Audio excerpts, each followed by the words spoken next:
Bem-vindos ao canal Fé e Esperança. Dê um like em nosso vídeo e inscreva-se para nossas novidades em nosso canal. Escute agora a história do Espiritismo. Em volta da mesa de madeira, iluminados pelas chamas dos lampiões, homens compenetrados invocavam a presença dos mortos. Era a primeira vez que o grupo de intelectuais baianos comandava uma sessão mediúnica. Acreditavam que podiam fazer contato com espíritos e estavam atentos a ruídos e movimentos fora do comum. Naquela mesma noite de 17 de setembro de 1865, os escritores, professores, militares e magistrados ali reunidos haviam fundado o primeiro centro espírita brasileiro. Seguindo rituais propostos por Allan Kardec, tentavam atrair alguma alma desencarnada. Sem nenhum aviso, a mão de um dos homens começou a rabiscar um papel. Todos os olhares se voltaram para as letras que,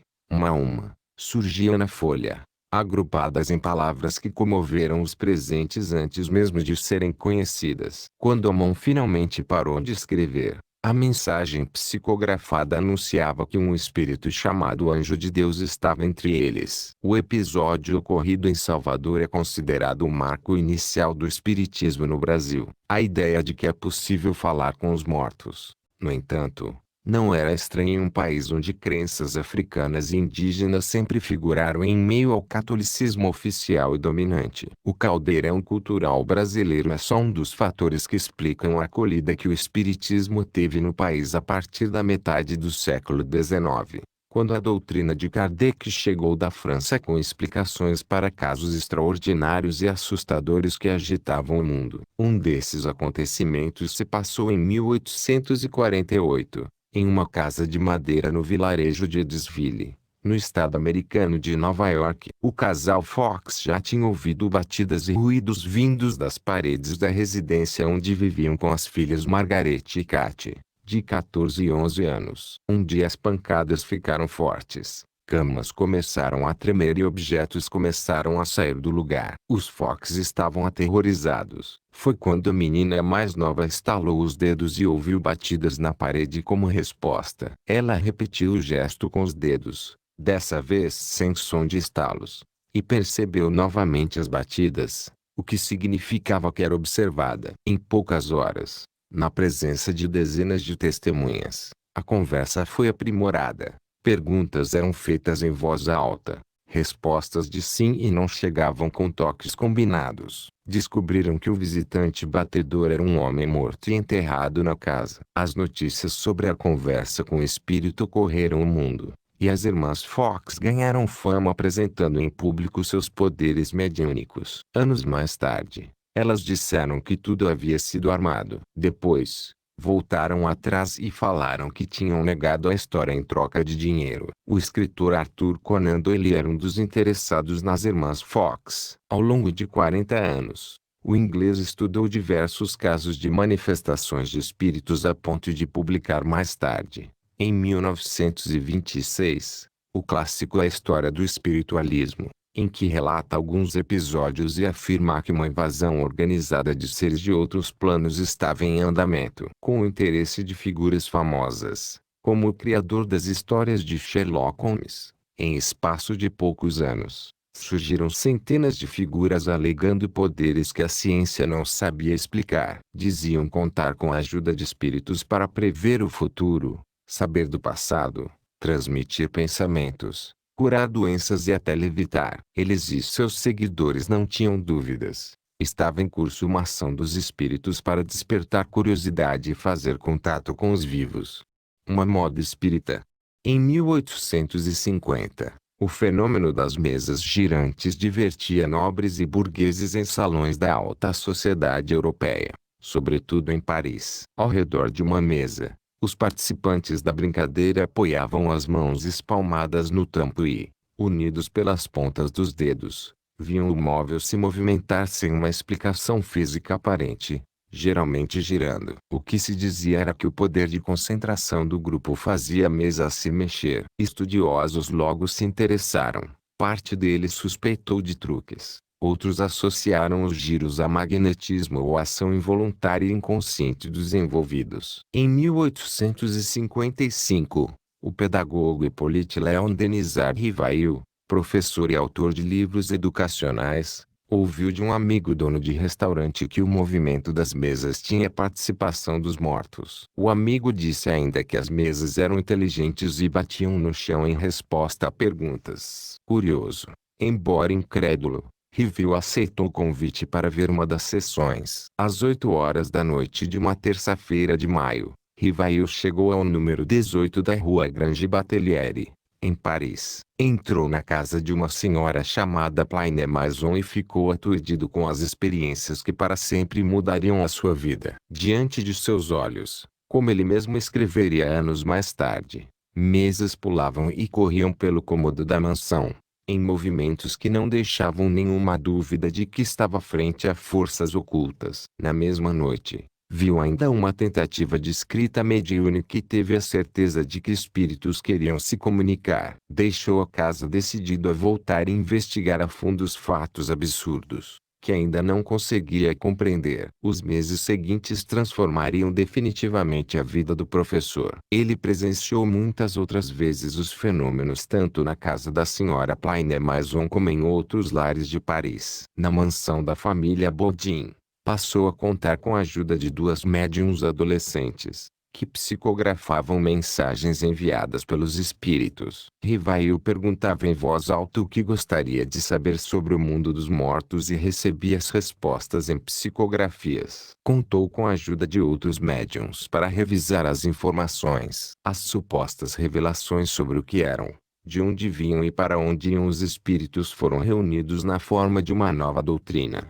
batizada de Espiritismo para diferenciar do abrangente termo espiritualismo, já consagrado na época para descrever a relação entre vivos e mortos. Aconselhado por um espírito que já o conhecia de outra vida, Rivail mudou seu nome para Allan Kardec. Em 18 de abril de 1857 foi lançado em Paris o Livro dos Espíritos, com 501 perguntas e respostas, resultado das revelações que Kardec dizia obter do mundo espiritual. 3 anos depois, uma segunda edição, revista e ampliada para 1019 questões, veio a público. A doutrina defendia a existência de Deus, a imortalidade da alma, a reencarnação, a evolução dos seres, a pluralidade de mundos e a possibilidade de comunicação com os espíritos por meio da mediunidade e a caridade. Para Kardec, as revelações contidas na obra não eram simples religião, mas uma filosofia com base científica voltada para o aperfeiçoamento moral do homem. O livro foi criticado por céticos, que viram na obra não mais que uma bem elaborada trama mística. A Igreja foi além das críticas contra a doutrina, que pregava a reencarnação e feria dogmas católicos. Em 1861, Kardec enviou 300 exemplares de obras espíritas para um livreiro de Barcelona. A encomenda foi apreendida pelo bispo local, que ordenou a queima dos livros em praça pública. Em 9 de outubro, orientado por um padre que segurava uma cruz e uma tocha nas mãos, um carrasco comandou a queima das obras diante de uma pequena multidão. Em 1864, o Livro dos Espíritos foi incluído no Index Librorum Prohibitorum, lista de obras que não podiam ser lidas pelos fiéis católicos. Até sua morte, em 1869, Kardec publicou mais 4 obras: o Livro dos Médiuns, o Evangelho segundo o Espiritismo, o Céu e o Inferno e a Gênese, que, junto com o Livro dos Espíritos, reúne a base da doutrina. Na Revista Espírita, que fundou em 1858, o francês divulgou por 10 anos textos complementares, mensagens psicografadas e notícias da onda espírita pelo mundo. Embora tenha repercutido em dezenas de países, a verdade é que o espiritismo não achou muito espaço para prosperar. Espiritualistas britânicos e americanos não aceitaram a tese de reencarnação e fizeram ressalvas à religiosidade da doutrina. Em Portugal, Espanha e Itália, as ideias foram combatidas pela Igreja Católica e não puderam circular livremente. Até mesmo na França, berço do espiritismo, o interesse ficou restrito a alguns círculos de intelectuais e arrefeceu depois de alguns anos, sobretudo quando eclodiu a Primeira Guerra Mundial. No Brasil, entretanto, O avanço do espiritismo foi notável desde os primeiros anos, como o próprio Kardec festejou em uma edição de 1864 da Revista Espírita, quando afirma com satisfação que a ideia espírita faz progressos sensíveis no Rio de Janeiro, onde ela conta com numerosos representantes, fervorosos e devotados. O fenômeno das mesas gigantes era visto com curiosidade no Brasil imperial do século XIX. Os periódicos Jornal do Comércio, Diário de Pernambuco e o Cearense, por exemplo, noticiaram a febre que colocava toda a sociedade parisiense em torno de uma mesa redonda. Antes da doutrina kardecista, falar de espiritualismo já era comum entre homeopatas e homens atentos a casos extraordinários, como o das irmãs Fox.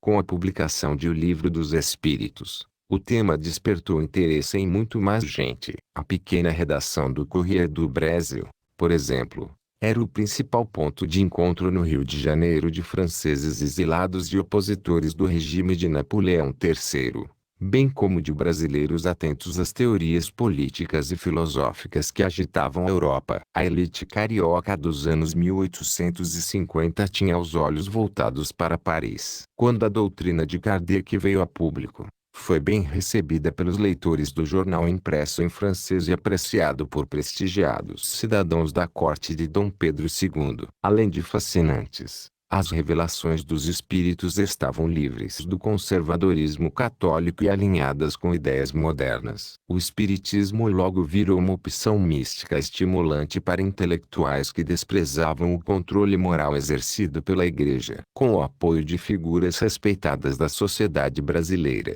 o espiritismo ganhou legitimidade. No Rio de Janeiro, nem mesmo a Igreja fez ressalvas quando, em 1860, Casimir Liotard, diretor do prestigiado Colégio Francês, publicou Os Tempos São Chegados, primeiro livro espírita em português. 2 anos mais tarde, textos de Kardec traduzidos já estavam nas livrarias. A reação da Igreja ao espiritismo na cidade só viria com força 20 anos depois, quando o movimento andava a passos largos nas principais cidades brasileiras.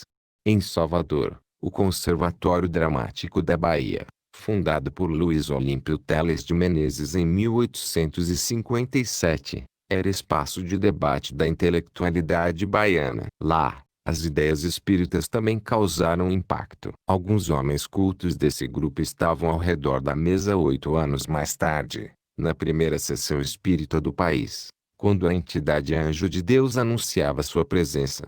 A reação da Igreja ao espiritismo na Bahia foi mais dura, a ponto de uma carta com o título Erros Perniciosos do Espiritismo ter sido escrita pelo arcebispo em julho de 1867. Teles de Menezes respondeu com outra carta aberta, mas as hostilidades não cessaram. O grupo baiano incomodava não só a Igreja mas também famílias donas de escravos, contrariadas com a postura abolicionista dos espíritas. No auge do conflito, espíritas eram alvo de charges e chacotas em jornais de Salvador. Sem recuar, Teles de Menezes fundou em 8 de março de 1869 o primeiro periódico espírita do Brasil, o Eco Além Túmulo, publicação bimestral, que escancarou a posição contrária à escravidão e virou uma importante ferramenta de divulgação do espiritismo. No discurso de lançamento do jornal, Teles de Menezes destacou a missão espinhosa de fazer a crença chegar indistintamente a todos os homens. A exemplo de O Eco Além Túmulo,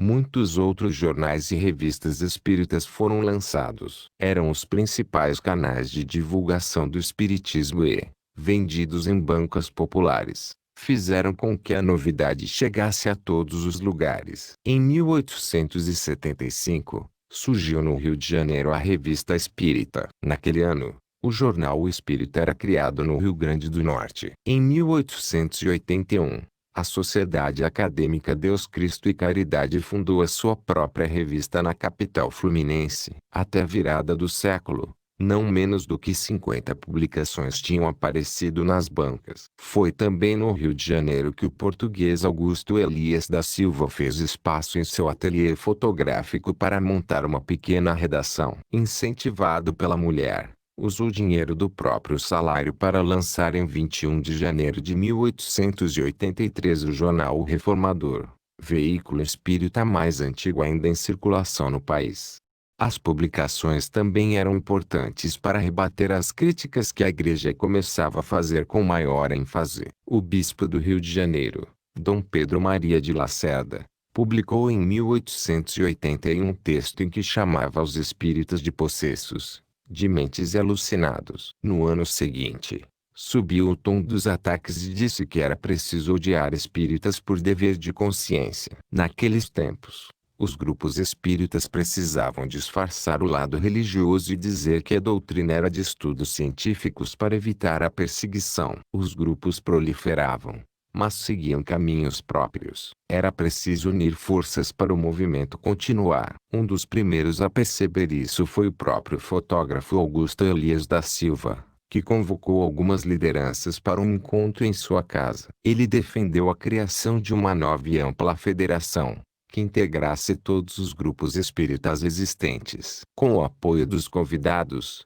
que também viam a necessidade de união, propôs a elaboração de um plano de divulgação do espiritismo, que seria feito por meio do seu jornal agora oficial e de livros. No primeiro dia de 1884, era criada a Federação Espírita Brasileira, a Frente Unida. A atuação da organização, desde seu início até hoje, também explica o êxito do espiritismo no Brasil. É ela que define como deve funcionar um centro espírita, como devem ser feitos os atendimentos e quais são as estratégias para que o movimento não pare de crescer. Com a publicação de diversos textos teóricos, é uma referência doutrinária de qualquer organização espírita. Oferece ainda cursos para a formação de médiuns e dá palestras a seguidores. No final do século XIX, os centros espíritas passaram a oferecer tratamento homeopático e espiritual a pobres e escravos que não conseguiam outro tipo de atendimento.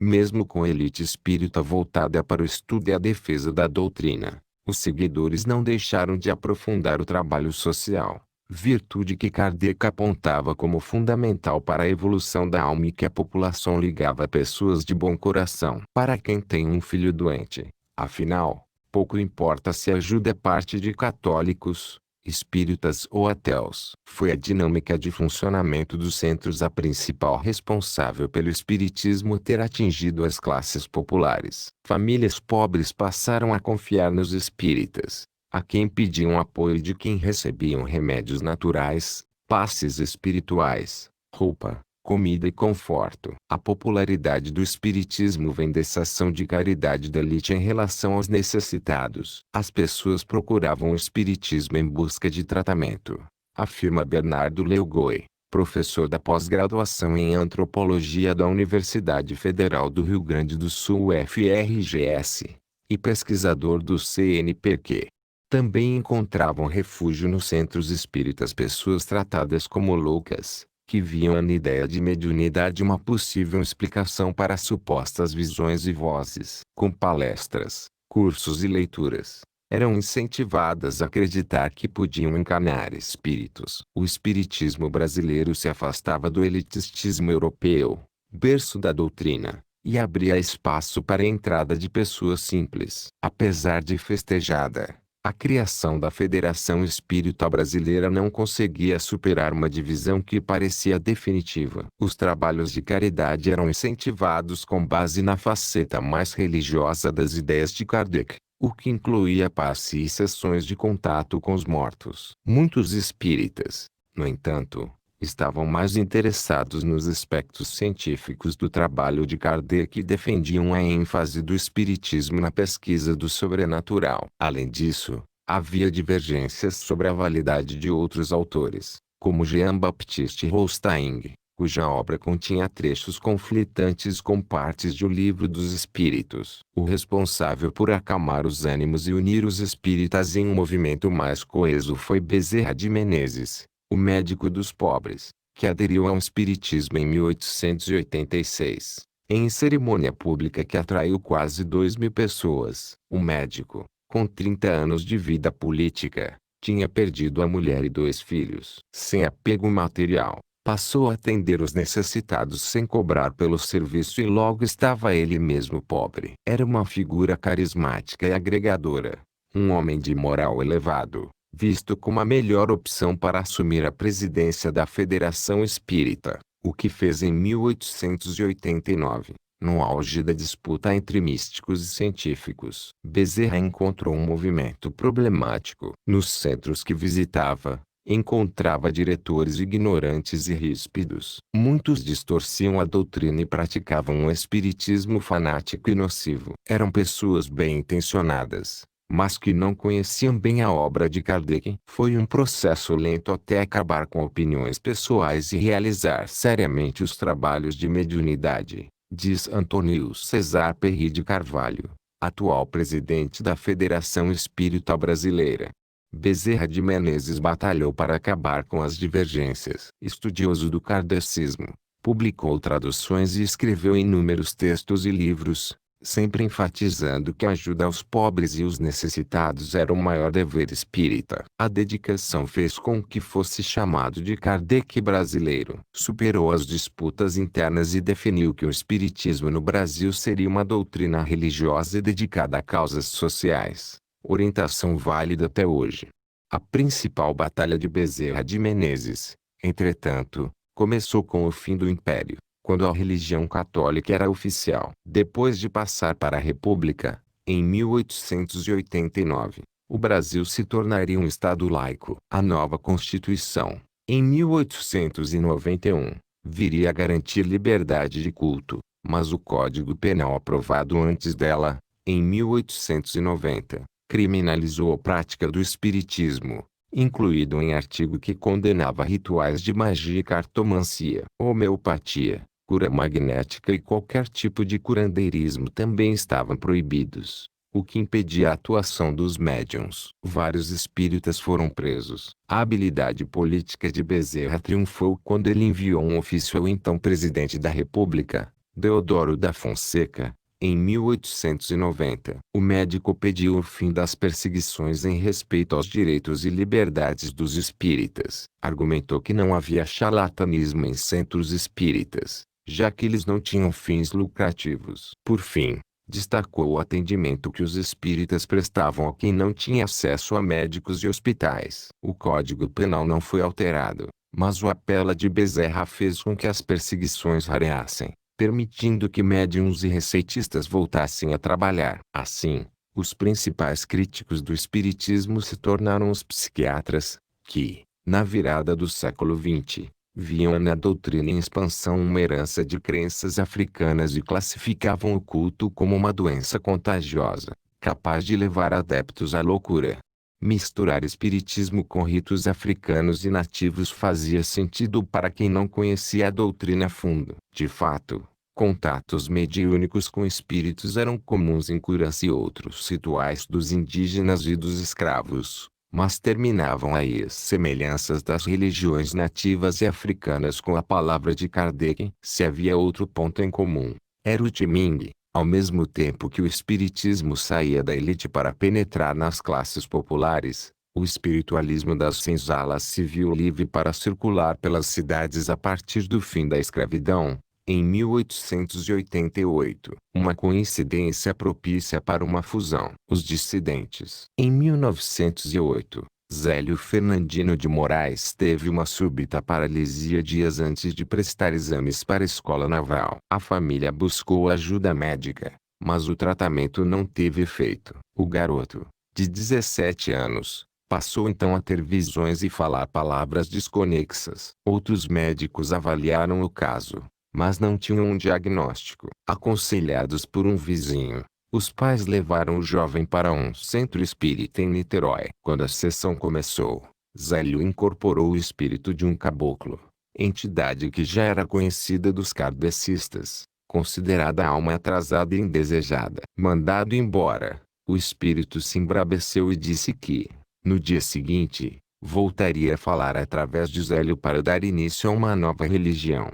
Às 20 horas do dia 16 de novembro, O caboclo das 7 encruzilhadas ressurgiu no corpo do garoto e falou que os espíritos dos velhos africanos e dos índios nativos iriam ajudar os vivos livres de preconceitos pela cor, raça e condição social em suas vidas passadas. Antes de partir, pediu que os adeptos vestissem branco e anunciou o nome da primeira grande dissidência do espiritismo, a Umbanda. Em 1910, na cidade de Santos, São Paulo, Luiz de Matos fundou outra nova doutrina, batizada de racionalismo cristão, alegando que havia excesso de religiosidade no espiritismo, do qual havia sido adepto. Na obra fundamental, lançada em 1914, Matos fez nova interpretação das revelações dos espíritos e defendeu uma codificação racional e científica das mensagens, sem misticismos e cargas religiosas.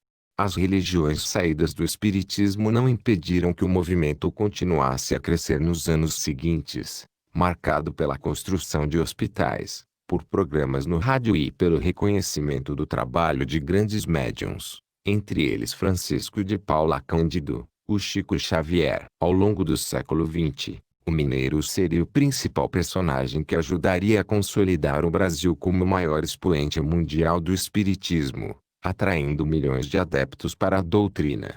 Chico Xavier. Chico ouvia vozes desde a infância. Nascido em família pobre, conheceu o espiritismo em 1927, ao buscar ajuda para uma irmã. Aos 17 anos, fundou um centro espírita simples, em um barracão de madeira, onde começou a psicografar textos ditados por espíritos. Depois de emplacar alguns escritos em jornais, publicou em 1932 o primeiro livro, Parnaso de Além Túmulo, antologia de poemas que teriam sido ditados por escritores portugueses e brasileiros mortos, entre eles Cruz e Souza, Augusto dos Anjos, Casimiro de Abreu, Arthur Azevedo e Olavo Bilac. A polêmica em torno da veracidade da obra não impediu Chico de continuar publicando psicografias, muitas com toques de nacionalismo e todas incentivando a caridade cristã. Em 1943, publicou o seu livro de maior sucesso, Nosso Lar, primeiro de uma série de romances em que conta, com base no relato de um espírito, como é a vida no mundo dos desencarnados. Chico não era o único médium a ganhar projeção. Francisco Peixoto Lins, o Peixotinho, ficou famoso pela alegada capacidade de materializar espíritos e foi acusado de fraude após a divulgação de fotos em que está perto de entidades envoltas em material branco. Em Minas Gerais, o médium Zé Arigó dizia encarnar o espírito do médico alemão Dr. Fritz para realizar cirurgias mediúnicas em milhares de pessoas, usando facas e canivetes.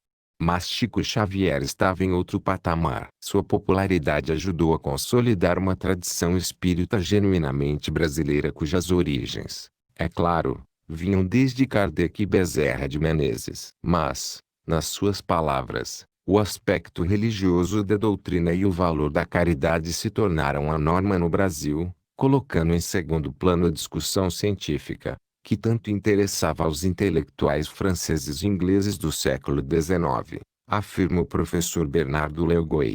Quando apareceu no programa Pinga a Fogo, da TV Tupi, Chico Xavier estabeleceu a maior audiência da televisão brasileira até então. Alcançava ali o posto de maior figura religiosa em um país de maioria católica. Chico era sinônimo de caridade, solidariedade e bondade, valores que já estavam arraigados no povo brasileiro. Ele é uma espécie de santo espírita, diz Renata de Castro Menezes, doutora em antropologia pela Universidade Federal do Rio de Janeiro UFRJ. Até 2002, quando morreu, aos 92 anos, psicografou mais de 400 livros e cerca de 10.000 cartas. Confrontado pelo midiático Padre Quevedo, fez das acusações uma ferramenta de divulgação do espiritismo. O jesuíta espanhol trouxe ao país conceitos da parapsicologia para interpretar o espiritismo e dizia que a mediunidade não envolvia espíritos,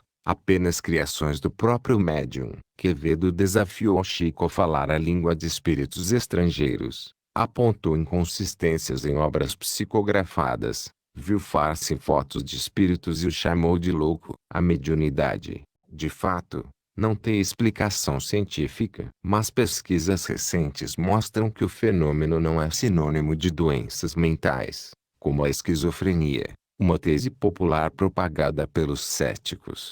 O espiritismo nunca deixou de crescer no Brasil. Levantamento do Instituto Brasileiro de Geografia e Estatística, IBGE, feito em 2010 apontou 3,8 milhões de espíritas declarados no país. Estima-se que outros 40 milhões sejam simpáticos a ideias espíritas, sobretudo a reencarnação. Segundo a Federação Espírita Brasileira, mais de 14 mil entidades espíritas estão em funcionamento, entre hospitais, escolas e centros. Números que não deixam dúvidas de que a doutrina de Allan Kardec encontrou no país um singular e fértil terreno para prosperar.